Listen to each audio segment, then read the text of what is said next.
शनिवार व्रत कथा। अगर आप लोग शनिवार व्रत करते हैं तो ये कथा पूरा सुनिएगा, आधा मत सुन के छोड़ दीजिएगा, नहीं तो शनि भगवान क्रोधित हो जाते हैं। ऐसे में आप पूरा कथा सुनते हैं तो आपको मनचाहा मनोकामना पूरा होगा। चलिए कथा सुनाते हैं। एक समय की बात है, सभी नवग्रहों सूर्य, चंद्र, मंगल, बुध, बृहस्पति, शुक्र, शनि, राहु और केतु में विवाद छिड़ गया। विवाद का कारण था कि इनमें से सबसे बड़ा कौन है।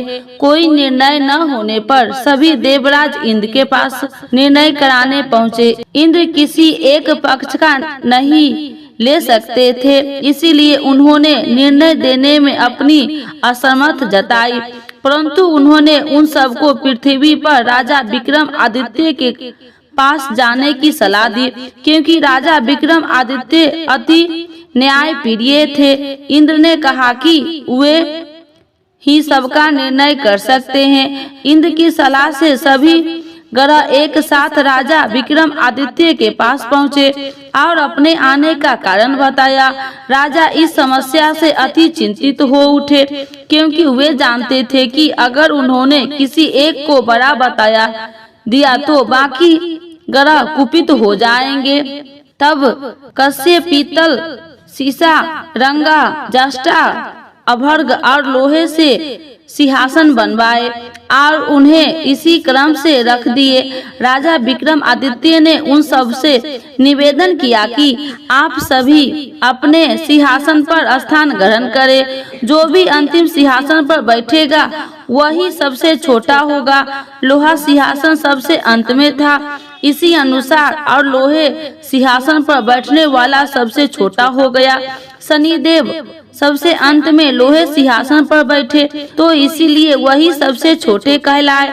शनिदेव को लगा कि राजा ने यह जानबूझकर किया है, इसीलिए उन्होंने कुपित होकर राजा से कहा, राजा तू मुझे नहीं जानता।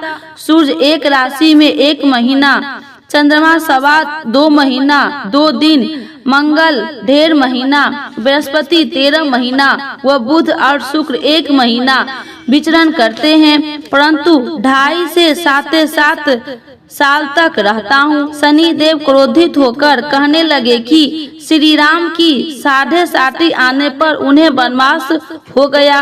रावण 7.5 आने पर वह वानरों की सेना से परास्त हो गया।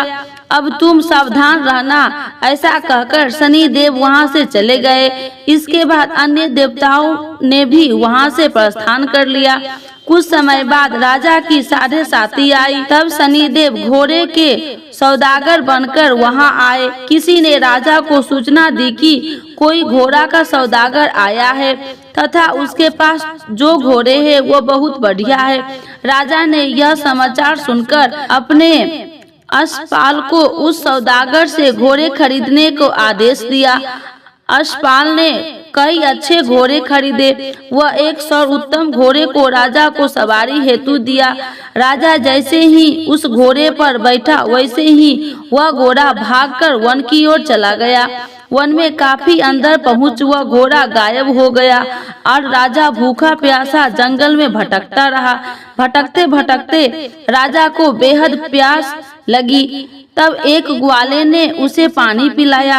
राजा ने प्रसन्न होकर उसे अपनी अंगूठी दे दी। वह अंगूठी देकर राजा आगे चल दिया और नगर में पहुंचा। वहां उसने अपना नाम उज्जैनी निवासी बीगा बताया।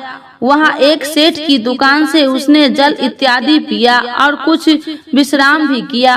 भाग्यवश उस दिन सेठ की बड़ी बिक्री हुई। सेठ खुश होकर उसने एक खूंटी देखी जिस पर एक हार टंगा था। राजा ने देखा कि खूंटी उस हार को निगल रही है और थोड़ी देर में पूरा हार गायब हो गया। सेठ ने समझ कि बीका ने हार चुराया है। उसने बीका को कोतवाल के पास पकड़वा दिया। फिर राजा ने भी उसे चोर समझकर उसके हाथ और पैर कटवा दिए। वह चैरंगिया बन गया और नगर के बाहर फिकवा दिया। वहां से एक तेली निकल रहा था। उसे राजा पर दया आया और उसने बिका हुआ अपनी गाड़ी बैठा लिया। वह अपनी जीभ से बैलों को हाँकने लगा। उस काल राजा की शनि दशा समाप्त हो गई। वर्षा ऋतु आने पर राजा मल्हार गाने लगा। तब वह जिस नगर में था वहीं की राजकुमारी मन भावनी को वह इतना भाया कि उसने मन ही मन प्रण कर लिया कि वह उस राग गाने वाले से ही विवाह करेगी। उसने दासी को राग गाने वाले को ढूंढने के लिए भेजी। दासी ने बताया कि एक चौरंगिया है, परंतु राजकुमारी न मानी। अगले ही दिन से राजकुमारी अनशन पर बैठ गई कि वह विवाह करेगी, तो उसे सबने बहुत समझाया। फिर भी जब वह नहीं मानी तो राजकुमारी के पिता उस तेली को बुलाया भेज दिया और विवाह की तैयारी करने को कहा। फिर उसका विवाह राजकुमारी से हो गया। एक दिन सोते हुए स्वप्न में शनि देव ने राजा के विक्रमादित्य से कहा, राजन, देखा तुमने मुझे छोटा बताकर कितना दुख झेला। तब राजा ने उनसे क्षमा मांगी और प्रार्थना की, हे शनिदेव, जैसा दुख मुझे दिया है किसी और को न दे। शनिदेव मान गए और कहा, जो मेरी कथा और व्रत करेगा उसे कोई दुख न होगा तथा वो नित्य मेरा ध्यान करेगा और चींटियों को आटा डालेगा, उसके सारे मनोरथ पूर्ण होंगे। साथ ही शनिदेव राजा को उसके हाथ पैर वापस दे दिए। प्रातः आंख खुलने पर राजकुमारी ने जब राजा को देखा तो आश्चर्यचकित रह गई।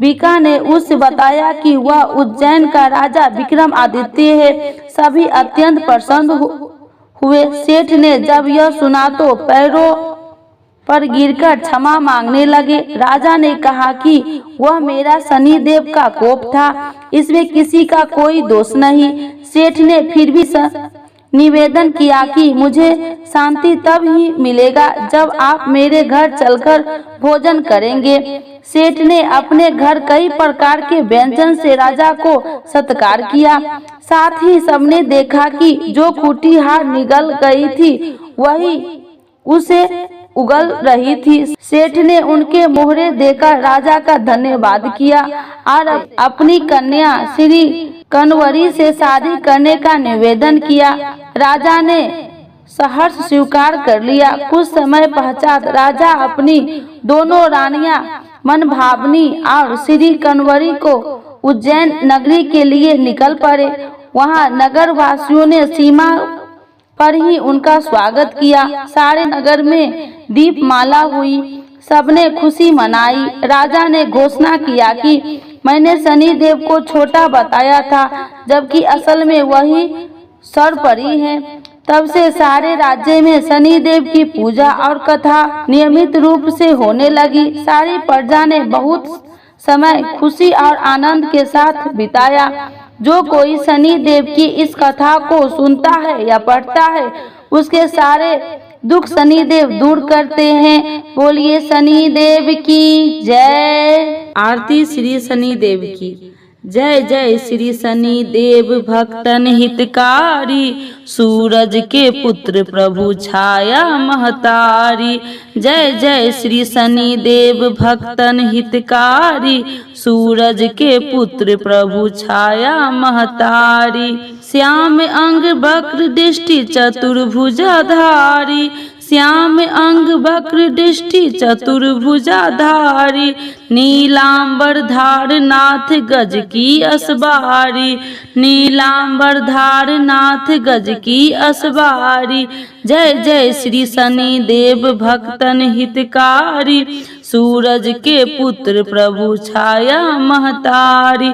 कीट मुकुट शीस सहज दीपत है लीलारी, कीट मुकुट शीज सहज दीपत है लीलारी। मुक्तन की माल गले शोभत बलिहारी, मुक्तन की माल गले शोभत बलिहारी। जय जय श्री शनिदेव भक्तन हितकारी, सूरज के पुत्र प्रभु छाया महतारी।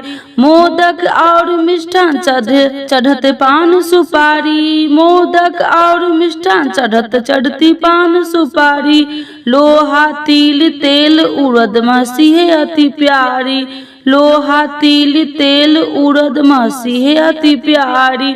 जय जय श्री शनि देव भक्तन हितकारी, सूरज के पुत्र प्रभु छाया महतारी। देव धनुज ऋषि मुनि सुमरत नर नारी, देव धनुज ऋषि मुनि सुमरत नर नारी।